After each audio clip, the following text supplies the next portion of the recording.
Hello foodies, welcome to Rishika recipes. Today's special ginger garlic paste. Take 200 grams of ginger and wash it thoroughly.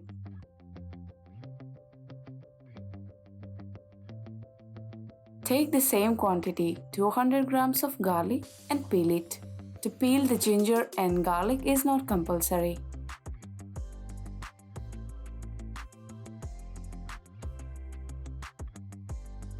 Now cut them into desired shapes and drop it into blender jar.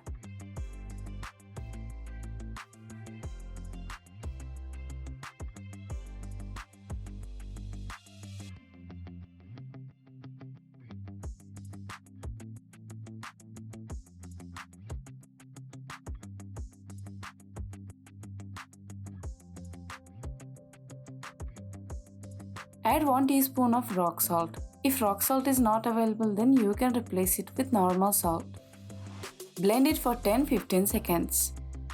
If required, add hot water and blend it for some more time to make a fine paste.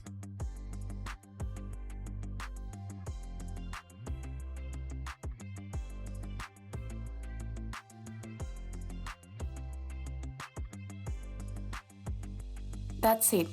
Our ginger garlic paste is ready. You can see the consistency.